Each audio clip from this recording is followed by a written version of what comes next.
पितुर्वरेण्यं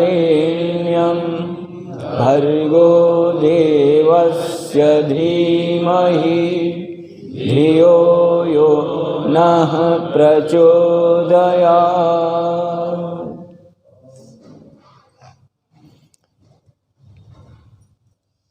धर्म प्रेमी महानुभाव मातृशक्ति, आज हमने विराट यज्ञ कुंड में आहुतियाँ दी है, देव यज्ञ को संपन्न किया है। इस समय वेद स्वाध्याय किया जाएगा।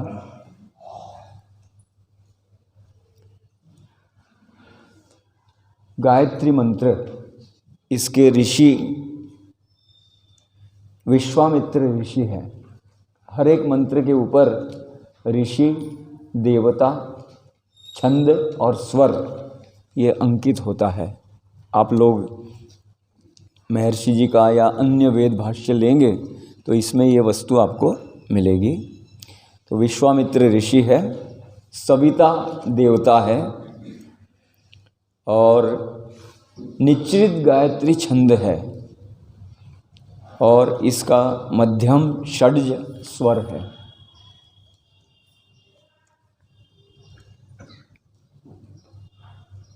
गायत्री मंत्र को गुरु मंत्र भी कहते हैं, महामंत्र भी कहते हैं और सावित्री मंत्र भी कहते हैं। ये इसके अनेक नाम हैं।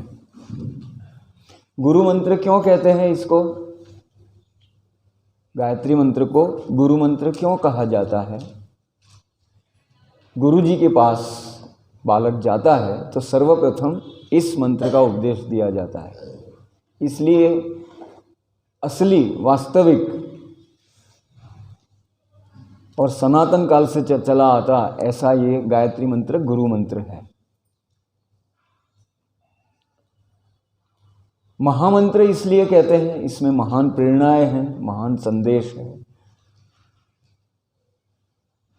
जीवन में महान परिवर्तन आता है इस मंत्र का जप करने से।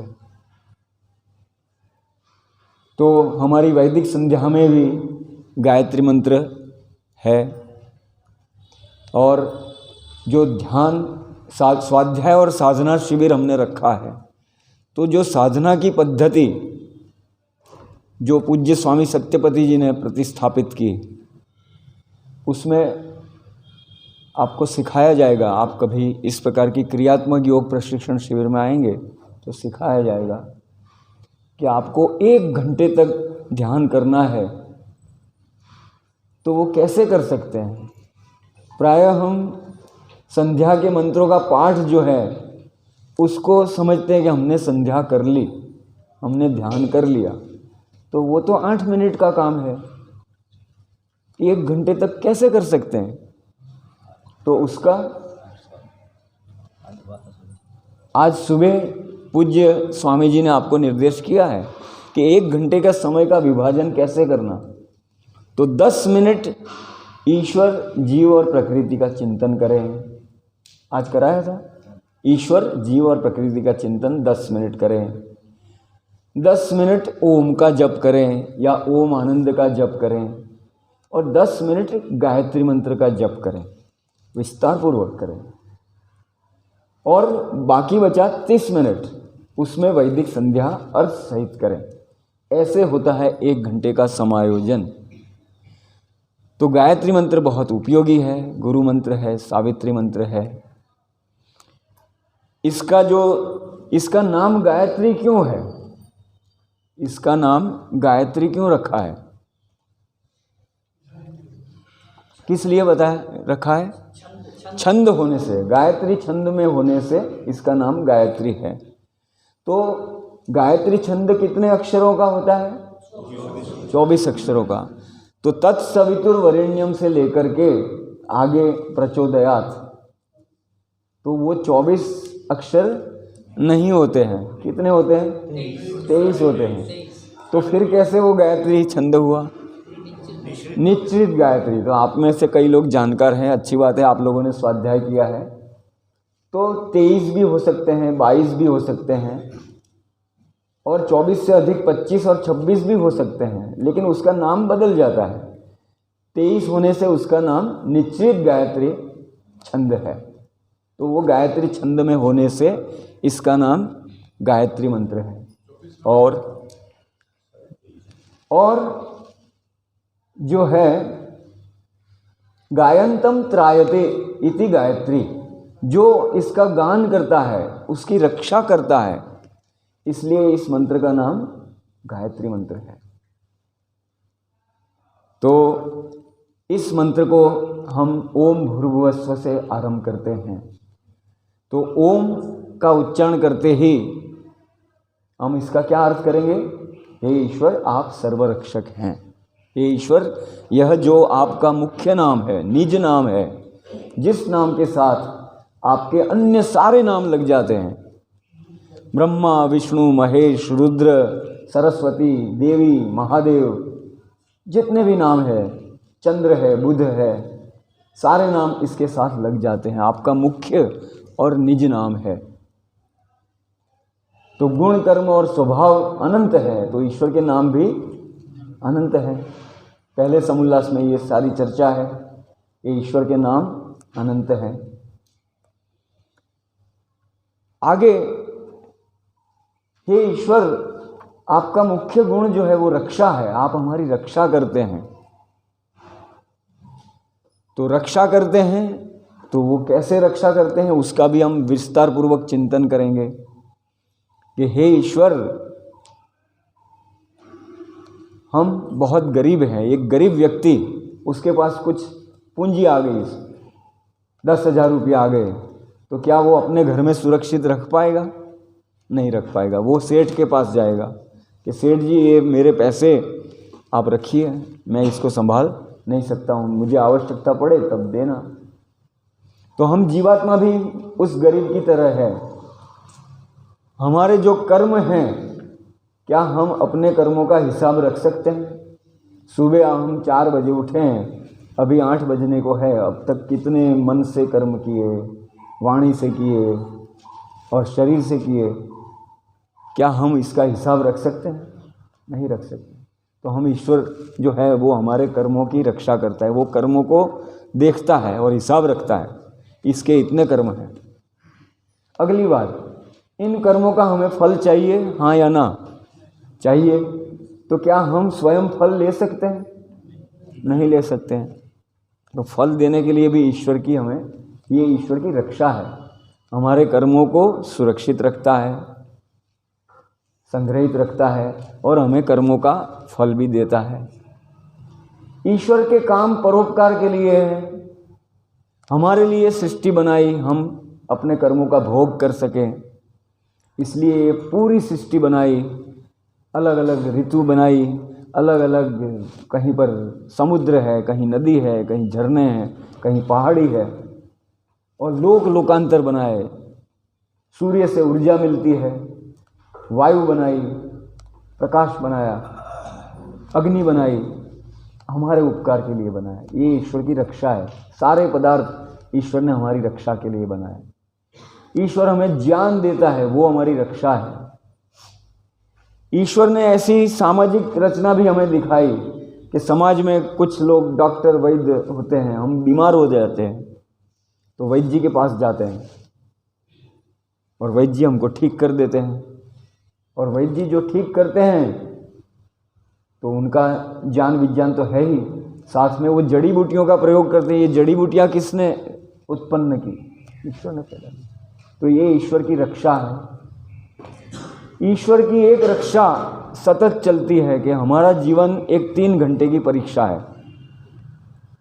पहला घंटा जो है हमारा बचपन, दूसरा घंटा युवावस्था, जवानी, और तीसरा घंटा वृद्धावस्था, बुढ़ापा, और 3 घंटे होने पर टन। और जो प्रश्न पत्र है वो अपने पास रखना है या परीक्षक को दे देना है? अच्छा, अंक स्वयं लेने हैं या परीक्षक देगा? परीक्षक देगा। तो ईश्वर हमारा परीक्षक है, हमारी ये रक्षा हो रही है। अच्छा, ये हमारे लोक में जो परीक्षा होती है उससे भी आगे बढ़कर के ईश्वर की परीक्षा है, हमारी सहायता करता है। यदि हम गलत लिख रहे हैं तो क्या परीक्षक हमको बताएगा कि ये गलत लिख रहे हो आप, इसको सुधार लो? नहीं कह सकता है। लेकिन ईश्वर हमें हर घड़ी कहता है। जब भी हम कोई अच्छा विचार, परोपकार का, दान का, सेवा का विचार मन में करते हैं और तत्काल ईश्वर की ओर से आनंद, उत्साह, निर्भयता हमें प्रदान करता है, हमारा मार्गदर्शन करता रहता है। ग्रीन लाइट, जाओ, करो करो करो। और जब भी हमने कोई दुष्ट विचार मन में भी लाया कि मेरा पड़ोसी दुष्ट है, मैं उसकी टांग तोड़ूंगा, तो ऐसा ही करते ही क्या होगा? भय, शंका और लज्जा, ये ईश्वर की रक्षा है। हर समय हमारी परीक्षा में मदद कर रहा है। तो ऐसी ईश्वर की सच्ची रक्षाओं को हम जानें, ईश्वर की सच्ची रक्षाओं को जानें। और जो रक्षा के नाम से कुछ भ्रांत मान्यता भी चलती है कि भाई एक शिकारी था और उसने निशान ताका, कबूतर डाली पर था, इतने में जो है एक सांप निकला और सांप ने उस शिकारी को डस लिया, उसका निशान चूक गया और कबूतर की रक्षा की ईश्वर ने।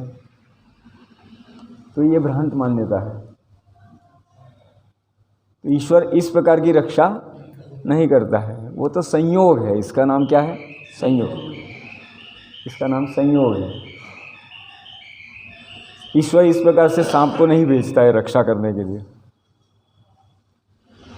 तो ईश्वर की अनेक रक्षाओं को जानना चाहिए। तो ओम का उच्चारण करते ही, हे ईश्वर आप सर्वरक्षक हैं। भू, आप प्राणों के भी प्राण हैं, तो उसके ऊपर चिंतन करें।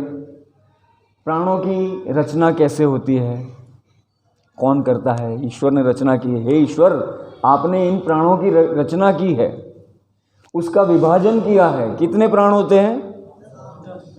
5 मुख्य और 5 उपप्राण, कुल कितने हो गए? 10 प्राण। तो उसका विभाजन किया और शरीर में अलग अलग स्थान पर स्थापित किया है। ये सब आप पढ़िएगा। दार्शनिक निबंध पुस्तक है या ब्रह्म विज्ञान पुस्तक है, उसमें से पढ़िए कि 10 प्राण कहाँ कहाँ और क्या क्या काम करते हैं। तो प्राणों की रचना की है, उसका विभाजन किया है, उसको अनेक स्थानों पर स्थापित किया है। आप हमारे जीवन के आधार हैं, आप प्राणों के भी प्राण हैं। इनको स्थापन करके फिर लंबे काल तक नियमित और व्यवस्थित चलाते हैं आप, हाँ या ना? लंबे काल तक नियमित और व्यवस्थित इस प्रकार से चलाते हैं। प्राणों की कीमत उससे पूछिए जिसको श्वास रोग हो जाता है, दमा हो जाता है ना, वो रात रात जो है जागता रहता है, प्राण ले नहीं पाता है, लेना चाहता है ले नहीं पाता है, थक जाता है। प्राणों की कीमत उससे पूछनी चाहिए। तो क्या हम उसकी राह देखें कि हमको भी श्वास रोग हो जाए तब पता चलेगी? नहीं, अभी से दूसरे के अनुभव से सीख लो कि प्राण की क्या कीमत है। नियमित और व्यवस्थित चलाते हो। अब जो है प्राण जो है, हमारा शरीर जीर्ण शीर्ण हो जाता है और प्राण शिथिल हो जाते हैं। व्यक्ति अपनी करवट भी नहीं बदल सकता है, उसकी प्राण शक्ति चली गई। अब जो है इसका देहावसान होने पर वो बच्चे के रूप में जन्म लेता है। अब उसके हाथ पांव चलते रहते हैं। आपने देखा बच्चा, नवजात शिशु, उसका हाथ पांव चलता ही रहता है, उसको रोको तो भी नहीं रुकेगा। तो वो प्राण के कैसे भर दिया ईश्वर ने? नया प्राण दे दिया, नया शरीर और नया प्राण दे दिया। हे ईश्वर, आप प्राण प्रदाता है। भुवः इस शब्द का अर्थ करेंगे, हे ईश्वर, आप में दुख का लेश मात्र भी नहीं है और आप समस्त दुखों से छुड़ाने वाले हैं।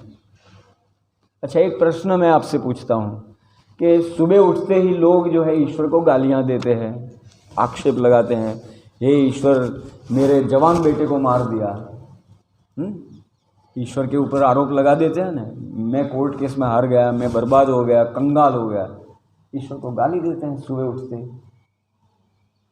तो ईश्वर दुखी होता होगा थोड़ा बहुत तो। मैंने ये सृष्टि बनाई कि लोग जो है अच्छे अच्छे काम करें और मोक्ष में जाए, मैंने ये सृष्टि बनाई। ये तो यहाँ पर तो आतंकवाद और अनाचार और अत्याचार और क्या क्या हो रहा है। ईश्वर दुखी तो होता होगा कि मैंने इन लोगों को किस लिए भेजा था और क्या कर रहे हैं। ईश्वर दुखी नहीं होता, वो सर्वशक्तिमान है, सर्वज्ञ है। वो पहले से ही जानता है कि मैं बनाता रहूँगा और ये लोग ऐसा ही करते रहेंगे, लेकिन जब मेरा अवसर आएगा मैं छोड़ूंगा नहीं इनको। कुत्ता, गधा, घोड़ा, बिल्ली, सुअर, मच्छर, हाथी, व्हेल मछली और डिस्कवरी चैनल पर जो दिखाते हैं ना, मैं बना दूंगा। नास्तिक होते, ईश्वर को मानते ही नहीं। जितना उपकारी, एक एक क्षण उपकार, एक एक कण के साथ संबंध है, एक एक क्षण के साथ संबंध है, ऐसा उपकारी ईश्वर को मानते ही नहीं लोग। ईश्वर दुखी नहीं होता। तो ईश्वर के ऐसे गुण कर्म स्वभावों को अपने जीवन में धारण करना, आचरण में लाना, यही ईश्वर का नाम स्मरण है। तो हम भुव स्मरण करते हैं तो हम भी अपनी सहन शक्ति को बढ़ाएंगे। हे ईश्वर, आप समस्त दुखों से छुड़ाने वाले हैं, स्वयं दुखी नहीं होते हैं और समस्त दुखों से छुड़ाने वाले हैं। स्वः, आप स्वयं सुख स्वरूप हैं और अपने उपासकों को सब प्रकार के सुखों की प्राप्ति कराते हो। ये अर्थ लिया है, भाव रूप में बताता हूँ। तो ईश्वर सुख स्वरूप है। एक और चर्चा कर लेते हैं दुख के विषय में। दुख के विषय में बहुत लंबी चर्चाएं हैं, कई उसके में कक्षा लेनी पड़े दुखों के विषय में। तो दुख का एक प्रकार होता है, दुख दो प्रकार के होते हैं, दुख 3 प्रकार के होते हैं, दुख 4 प्रकार के होते हैं और दुख 5 प्रकार के भी होते हैं। लेकिन कई बार तो ऐसा उलझना पड़ता है, कई लोग तो ऐसा कहते हैं, मानो तो दुख, न मानो तो कुछ नहीं। मानो तो दुख, न मानो तो कुछ नहीं। उदाहरण भी दे देंगे कि एक व्यक्ति का किसी ने अपमान किया, गाली दी, उसको कुछ अंतर नहीं आया, उसने अपने पर कुछ लिया ही नहीं, तो वो दुखी हुआ ही नहीं। तो कहाँ दुख है? दुख है ही नहीं, संसार में दुख है ही नहीं। वहाँ तक वो अतिवादी बन जाते हैं। तो आपसे मैं पूछ लेता हूँ, क्या ये मान्यता ठीक है? मानो तो दुख, न मानो तो कुछ नहीं। ये मान्यता ठीक है? ये मान्यता गलत है। दुख एक सत्तात्मक पदार्थ है। जो व्यक्ति दुखी होता है उसको भूख नहीं लगती है, उसका चेहरा मुरझा जाता है, रोगी हो जाता है, उमंग नहीं रहता है। उसी व्यक्ति को कहना चाहिए कि मानो तो दुख, नहीं मानो तो कुछ नहीं। अभी उठाते हैं डंडा, आपके सर पर मारते हैं। अब जो है आपको हो कि मानो तो दुख, न मानो तो कुछ नहीं। तो क्या चलेगा उसके साथ? नहीं चलेगा। तो ऐसे उत्तर देना भी सीखें। तेजस्विनावधितमस्तु, जो गलत बात करे, उसकी आक्षेप करे हमारी विद्या पर, तो उसको उत्तर देना भी आना चाहिए। तेजस्विनावधितमस्तु, उसके 3 अर्थ। पहला अर्थ, जो विद्या हम पढ़ते हैं उसमें हमको संतोष होना चाहिए कि ये विद्या हम ठीक पढ़ रहे हैं, गुरु जी ठीक पढ़ा रहे हैं। दूसरा, कोई जिज्ञासु व्यक्ति हमारे पास आवे तो हम उसको समझा सके, मार्गदर्शन कर सके। और तीसरा ये है, कोई हमारी विद्या पर आक्षेप लगा है, उस आक्षेप का उत्तर भी हमें आना चाहिए। नहीं तो ये विद्या बुझी बुझी होगी, वो तेजस्वी नहीं होगी। तेजस्वी बनाना है। तो हे ईश्वर, आप भू, प्राणों के भी प्राण हैं, भुवः, सब दुखों से छुड़ाने वाले हैं, स्वः, स्वयं सुख स्वरूप हैं और अपने उपासकों को सब प्रकार के सुखों की प्राप्ति कराते हो। तो कई प्रकार के सुख हैं, भौतिक भी हैं, आध्यात्मिक भी हैं, सभी सुखों की प्राप्ति कराने वाला ईश्वर है। तो आज के दिन जो है इतना ही रखते हैं। आगे कल भी इसकी व्याख्या और कर देंगे, तत्सवितुर्वरेण्यम से लेकर के इसकी व्याख्या कर देंगे। समय के अनुसार यहाँ पर विराम देते हैं। आगे कोई सूचना आदि का कार्यक्रम